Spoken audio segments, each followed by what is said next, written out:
Karibu Sema Podcast. On this episode of Sema Podcast, I'm joined by Mr. John Waweru. Dr. John Waweru, let me give the title where it is due. Does poverty affect food safety? Poverty does affect food safety. Is GMO here to help us with food production, or is GMO going to be a problem? I may not be quite competent to authoritatively. In his opinion. In my opinion, what needs to be done. This podcast has been sponsored by Millennium Work Depot, a co-working space located here in Karen, along Karen Langata Road. They have amazing facilities such as the room that you're seated in, which is podcasting room, boardrooms, flex desk, private offices, and so much more. So be sure to come here and see the place for yourself. Or you can book a tour on their website. We will attach the link in the description.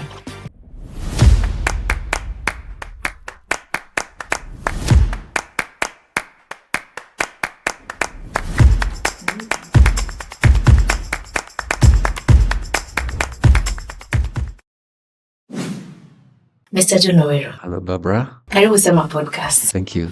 It's been a minute. How have you been? Been very well. Biashara has been good. We've been up and about here in Kenya, in Tanzania, to look at some issues to do with pesticides that are used in malaria control, and also looking at their safety to the people who are using and their efficacy. What was your motivation to start a company?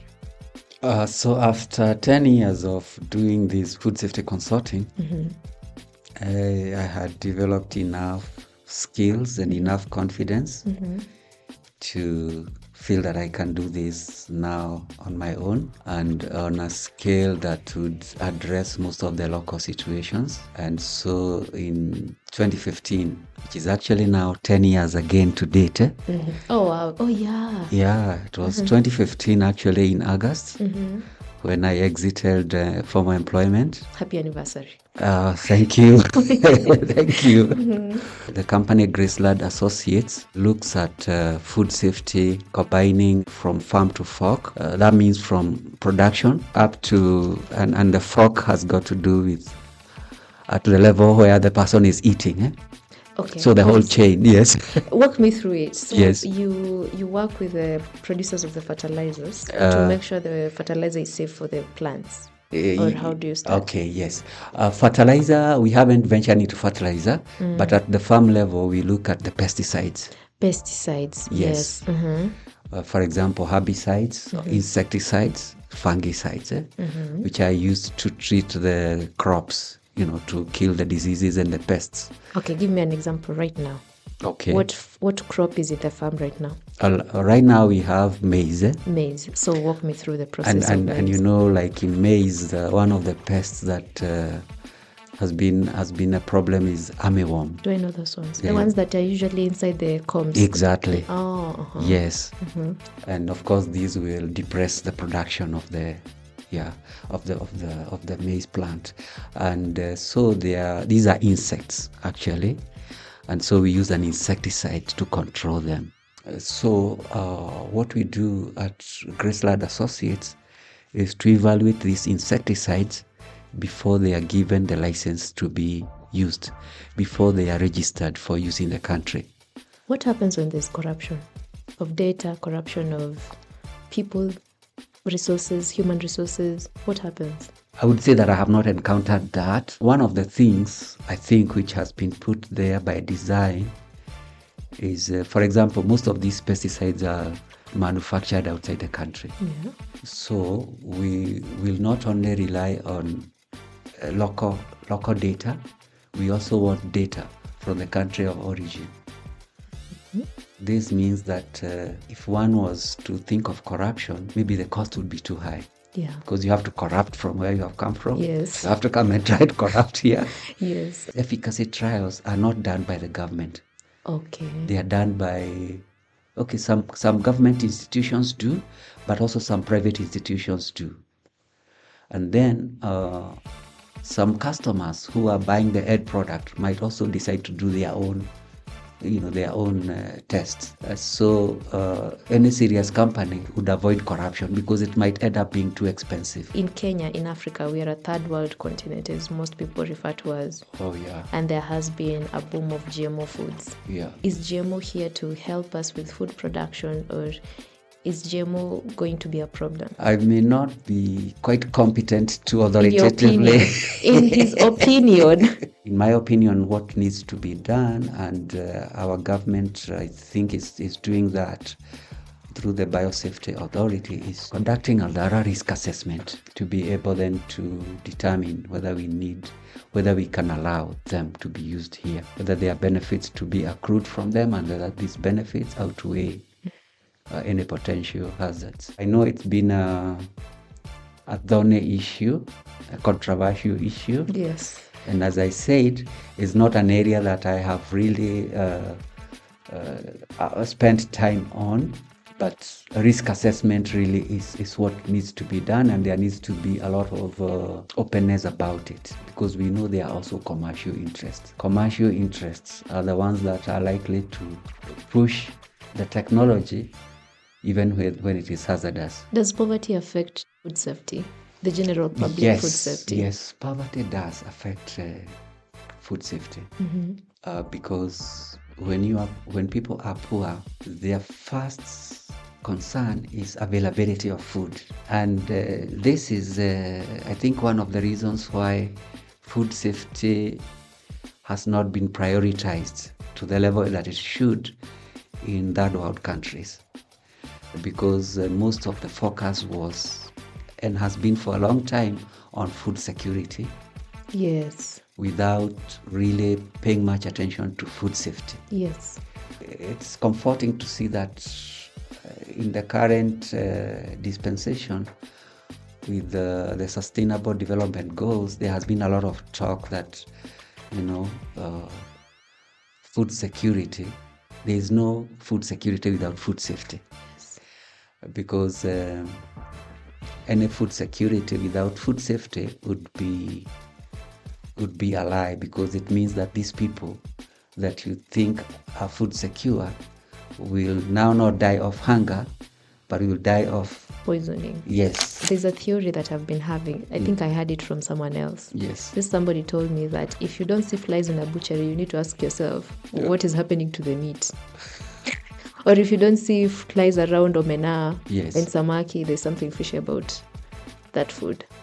Oh. So there has to be no flies in the food. Yeah, because what these flies do, they are going to be the source of the contamination. They're going to multiply and lay eggs.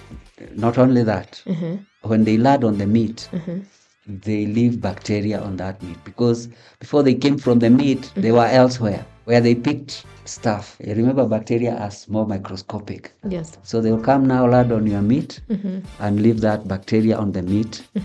That bacteria, meat is very rich food for bacteria. So that bacteria will now multiply on your meat. Yeah, and yeah.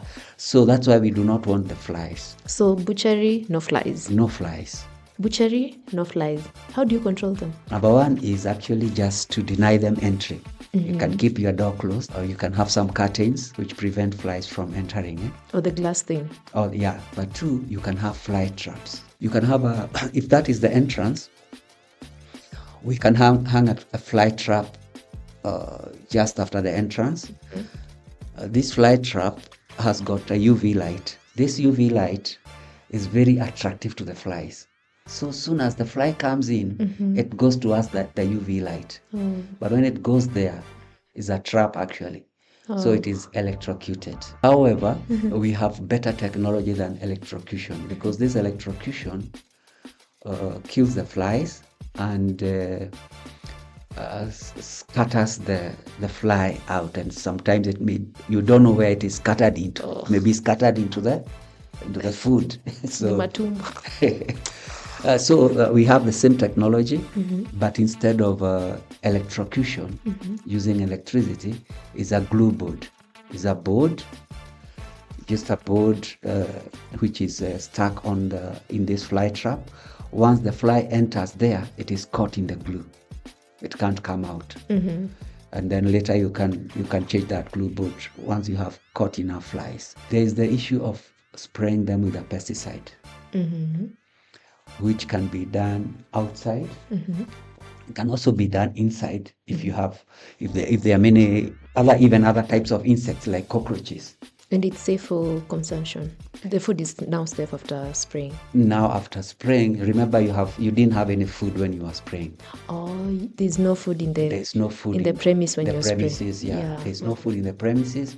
You have already finished your production for the day.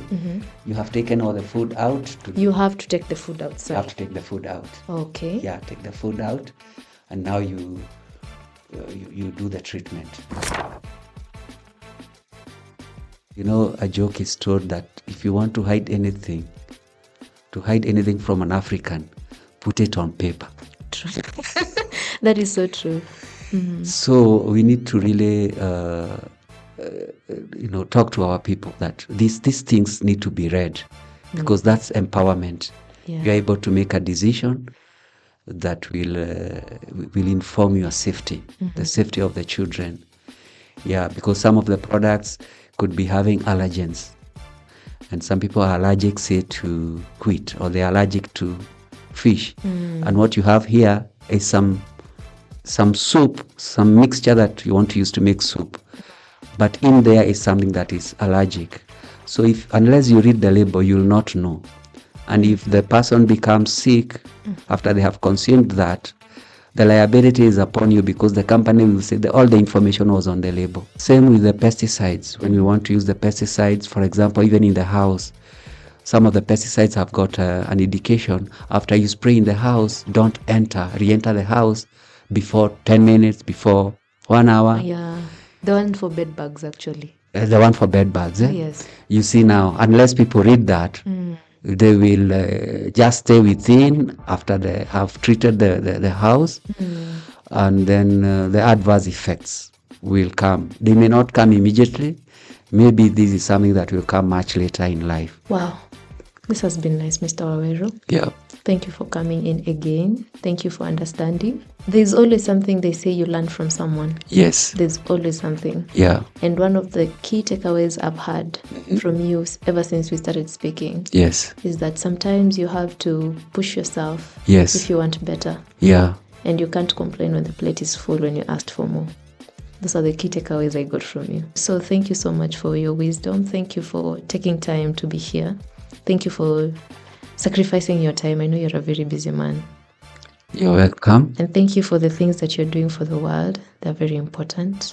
And I appreciate your presence.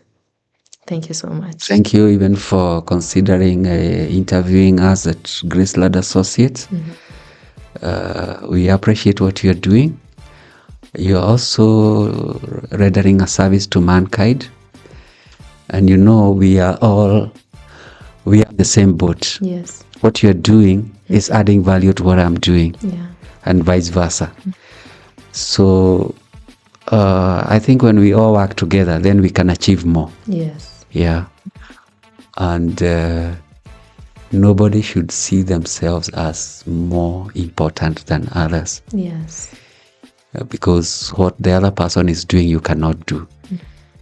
You may want to do, but maybe you don't have the skill, you don't have the time, you don't have the passion. Yeah, so you guys are also doing a good job, fantastic job. I also have seen your passion in this, even the way you set up the room and all that.